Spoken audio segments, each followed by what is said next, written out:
Good morning, good morning, good morning. How are you? I pray that all is well. It seems like forever, even though it's only been a week that we missed studying Good Esther. So, listen, good morning. Welcome to Epic Mornings with Pastor Jay, a ministry of the Epic Fellowship Church of Rocky Mount, North Carolina, where our great pastor is Pastor Frank Henderson. We meet every Sunday morning at 747 Pennsylvania Avenue in Rocky Mount, North Carolina. Come hang out with us live. We are students of the Word. Students of the Word. We get teaching every single Sunday that is going to be pinnacle in our lives as we move forward in this great year of 2025. So I'm excited about 2025 and beyond because God is allowing us to be taught, to open up the scriptures to us so that we can see newer and greater things, becoming students of the word, meaning we're learning how God's word applies to our lives. I say it all the time. You can't possibly know the will and the way of God if you don't know his word. Okay? That is vital and it's important. And without it, we can't even function. Think about that for a minute. Without the word of God, we can't function. So that leads me back to where we have been studying. We have been studying and walking through Esther, which is one of the most amazing books. Actually, all of them are amazing. But Esther is still yet amazing because in Esther, you don't always see God printed between the words, but you can see God's hand at work in the situations as they are going forward. Now, we had gotten up to the point where Mordecai had become so distressed that he had stripped his clothes off, and Esther sent the eunuch out there with some clothes to cover him up. But Mordecai, of course, refused it. And the reason Mordecai is so distressed is that Haman has set up a situation that can ultimately destroy all of the Jews, not just Mordecai. I entitled this, Have You Ever Had to Suffer, or Have You Ever Been in a Situation Because of Someone Else? Imagine how, if all of the other Jews in the province became aware of the fact that it was actually Mordecai who got them into the situation that they were in. Because Haman not only wanted to make Mordecai suffer, Haman also wanted to make all the Jews suffer. So he saw this as an opportunity, because Mordecai stuck to his guns, he stuck to his convictions, he stuck to his loyalty to the king, and he refused to bow to Haman. Haman was just the king's chief of staff. He wasn't anybody that warranted people bowing to him, but he had set some things in place and the other people were bowing to him. Mordecai was like, I'm not doing that. That's just not how this is going to go. So now you have, because of Haman's anger with Mordecai, that he would not bow to him, a mere man. Haman decides that he's going to destroy all the Jews, not just Mordecai, but everybody. So Mordecai gets into distress about this thing. And the other thing about Haman, what he does is he goes in and he pretty much tells the king what he wants him to hear, or pretty much a tall tale, a lie, for lack of a better term, so that the king says, well, you know what? Do whatever you think is necessary. The king didn't do any investigation. He didn't do anything because he trusted Haman to be the man he thought he was, when he appointed him to that position. Ooh. The king trusted Haman to be who he thought he was when he appointed him to the position. Does that look familiar? But Haman uses this as an opportunity to get rid of a whole set of people in the kingdom, not just causing Mordecai to suffer. That's who he's actually angry with. But he wants to get rid of Mordecai and all his people. I can imagine Haman decided that, you know what, this is my opportunity to get rid of all of them, get rid of every one of them in one fell swoop. So this is what I'm going to tell the king. And so this is what we're going to do. So we're in chapter 4. And so Mordecai has stripped off his clothes, operating in the sackcloth and ashes edict that they do. And he was sad about it. And verse number 2 talks about how Mordecai, he went as far as the gate of the palace, for no one was allowed to enter the palace gate while wearing clothes of mourning. And as news of the king's decree reached all the provinces, there was great mourning among the Jews. They fasted, wept, and wailed, and many people lay in burlap and ashes. That was their sign of mourning. Sackcloth and ashes and burlap and ashes. During that time, that was how they showed their mourning. So this is going on, but this is the blessing. When you have people in your camp that don't have a problem taking the message to where it needs to go. So Queen Esther's maids and eunuchs came and told her about Mordecai, and she became greatly distressed. She sent clothing to him to replace the burlap, but he refused it. He was determined to show his loyalty to his people. Esther sent him some additional things, but he said, no, I'm sticking to my guns. I'm going to stick to this thing we got going, because Haman is crazy.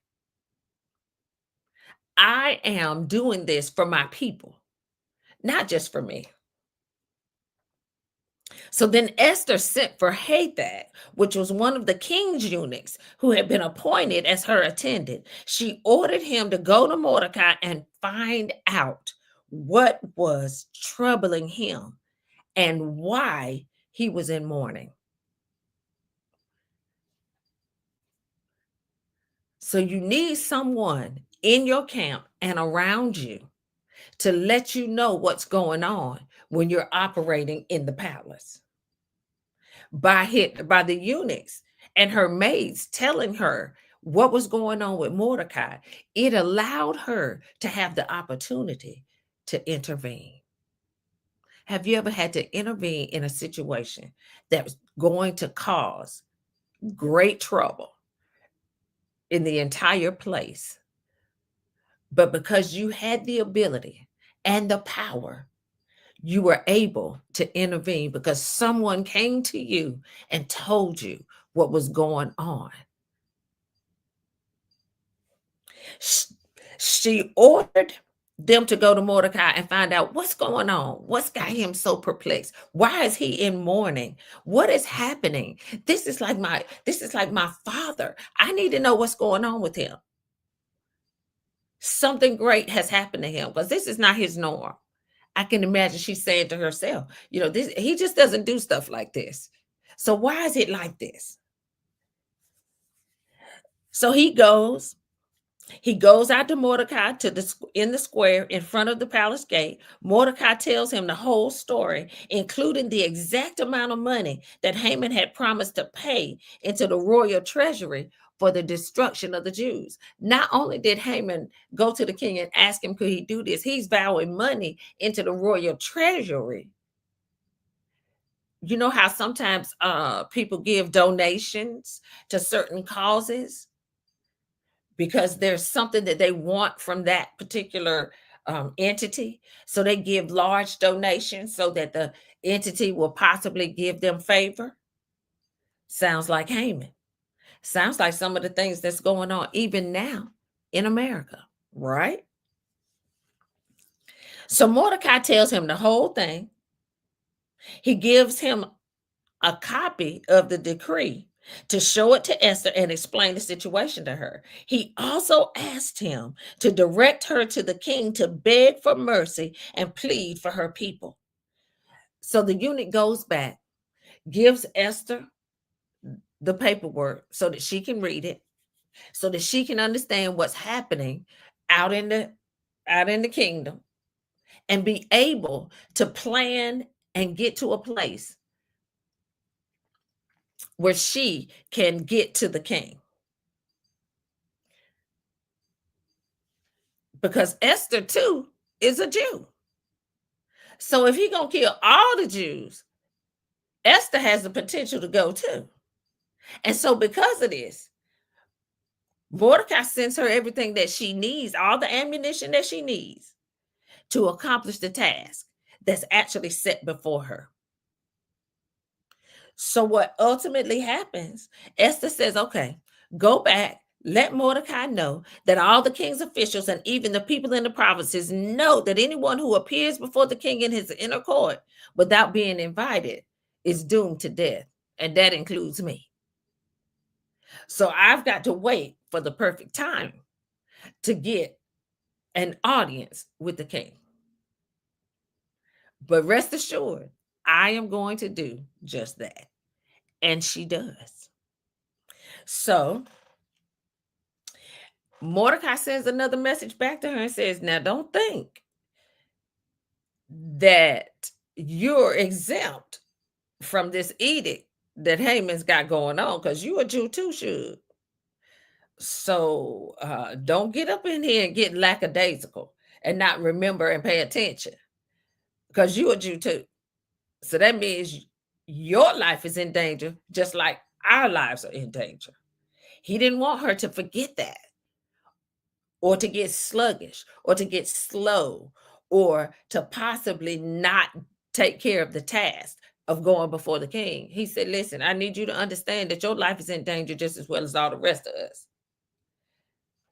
Because I don't know about you, but I can't imagine Haman letting her slide, even though she was the queen.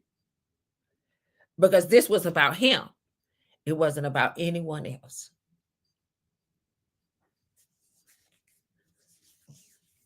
So she tells Mordecai, she says, go get together, you and the Jews of Susa, and I need y'all to fast, and I need you to pray for me. Do not eat or drink for 3 days, night or day. My maids and I will do the same. And then, though it is against the law, I will go in to see the king. If I die, if I must die, I must die. She let him know that whatever the cost, I'm willing to pay to make this thing happen. So of course, she goes out, she's out in the court in in the inner court in her royal robes. She's just out there chilling. He sees her standing in the inner court. He welcomes her in because he says, "Oh, that's my wife. I want to talk to her. This is unusual for her to be here in this space. I need to talk to her. Let me see what's going on with her." And he says, what do you want, Queen Esther? What is your request? I will give it to you, even if it is half of the kingdom. Now she got an audience with the king. He says, whatever it is that you want, even if it's half of this kingdom, whatever, what do you need? How can I help you? So the king so she tells the king, listen, if it please you, I want you and Haman to come today to a banquet that I have prepared for the king. The king turned to his attendants and says, tell Haman to come quickly to a banquet, as Esther has requested. So the king and Haman went to Esther's banquet. Now you wonder, why was she inviting Haman? She figured she needed Haman to be there, since ultimately it's going to be a problem for him. So while they're drinking wine, and the king said to Esther, now tell me what you really want. What is your request? I will give it to you. This is my request and deepest wish. If I have found favor with the king and it pleases the king to grant my request and do what I ask, please come with Haman tomorrow to the banquet I will prepare for you. Then I will explain what this is all about. Okay, she's got their attention. The king is still, what you really want. There's something else that you really do want. And she plays it really cool. And she says, listen, I just want y'all to come to another banquet that I'm going to prepare for y'all. And then I'll explain everything to you. So that's what she does. And he agrees. And that is my time for today. I hope that you have gotten something out of this. And I need you to remember that even though there's a plot to potentially destroy you, God has already gone ahead and gotten things prepared. So don't give up. Don't lose hope. Don't throw in the towel. And don't allow anything to get you to act out of character. There is a plan in place that goes against the plot of the enemy. Take care. Have an amazing day. And remember that God is still on the throne. And he has great things in store for those who love him. Take care. Have an amazing day. See you next Monday. We're going to continue with this plot and the plan for the plot. Take care.